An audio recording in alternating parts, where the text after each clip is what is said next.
I will talk with the Prime Minister briefly, about 15 minutes, and then we'll open the floor to questions from those in the audience here at the Atlantic Council. My first question you've actually kind of answered. I was going to ask you, why have you moved so strongly and boldly towards peace with Azerbaijan? And if you want to answer that question, although I think you've covered it, feel free to. But I want to ask you another question along with it. I think you've laid out compelling reasons for your course on peace. But has this been easy for you to persuade the people of Armenia to move in this direction? You know, obviously, it isn't possible to have real and striving independence, prosperity, and security without peace. It isn't possible just.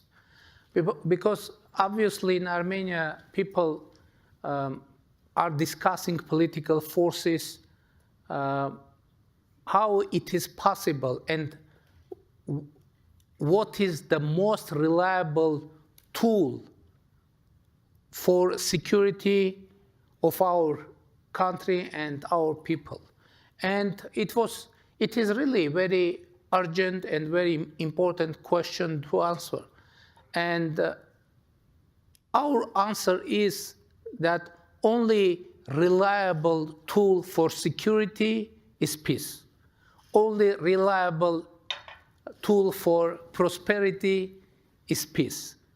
Even for democracy, peace is crucial because we can't have democracy in the environment of war. So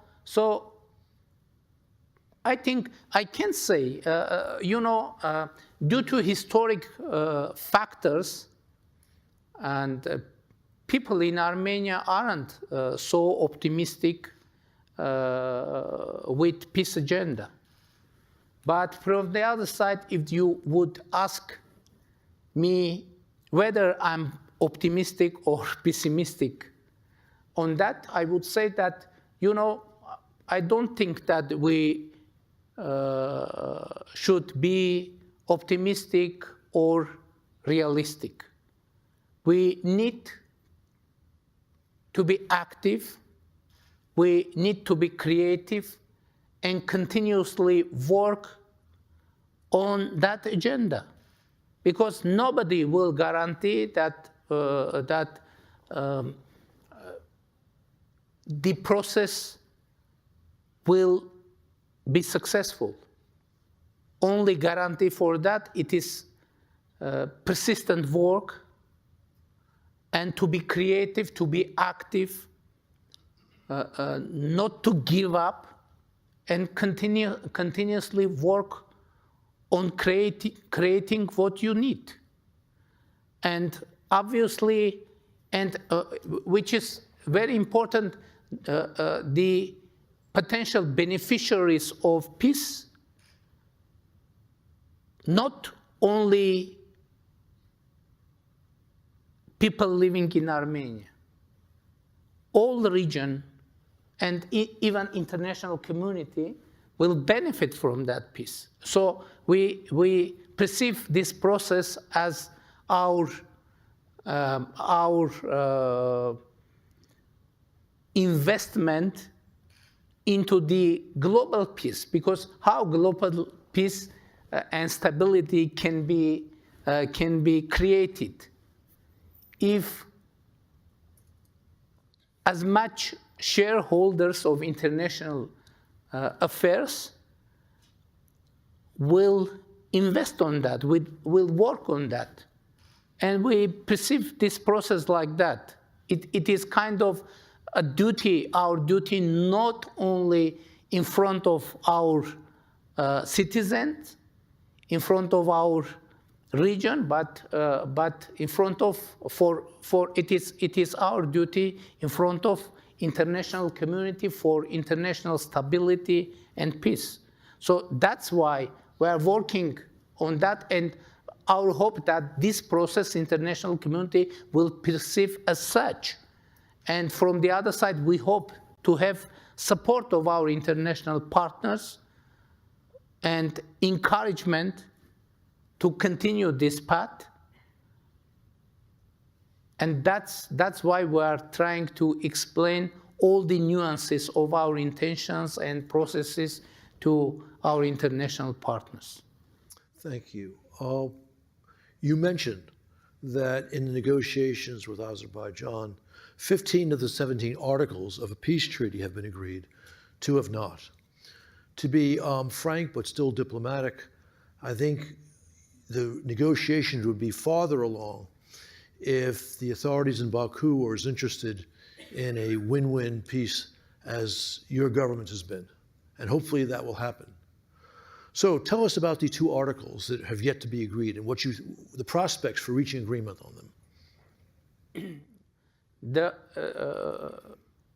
One of those articles about the deployment of the third-party forces alongside the border between Armenia and Azerbaijan. Azerbaijan proposes to have a provision or ban of deployment of third-party forces alongside the border, meaning transparently the European civilian monitoring mission. We take note of that desire of Azerbaijan, and we made our proposal to have that provision for the delimited sectors of our border. So if we delimited a sector of border, that would mean that on that sectors must not be presence of any third-party forces. So we presented our proposal in a written way, and we are waiting for reaction from Azerbaijan. Another article about the complaints against each other in legal institutions, and the idea is to call back all those complaints. In general, we are okay with that idea as well, but what is our proposal?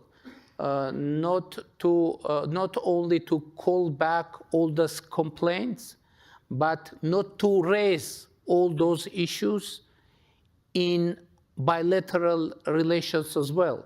Otherwise, the strange situation could be created when, for example, some topic is called back from international institutions, but one of the sides is trying to put that topic on the table during bilateral relations, and one of the sides could use one of that topics for escalation. And in that case, it won't be possible to transfer that topic into international institutions, and we are okay with that as well. So our proposal is to end further discussions on the conflicting topics and to open a new era in bilateral relations, starting from new and empty and clear page. And if you spot it, I hope that that means that all the important issues in the draft of peace agreement is already agreed. So there was very deep and very sensitive topics in that draft, but all those topics are agreed already. For example, Armenia and Azerbaijan agreed to recognize each other's territorial integrity, meaning the Soviet time territories of the Soviet Azerbaijan and Soviet Armenia. We agreed not to raise, we agreed to have provision on peace draft that Armenia and Azerbaijan have no territorial claims against each other, and we must not raise such claims in the future. So it is actually a cornerstone for the future peace, and everything about that is agreed. So why I'm saying that? Because it makes obvious that now the peace is more than reachable, and now only political will is needed to finalize this work on peace draft and to sign it and to have sustainable peace.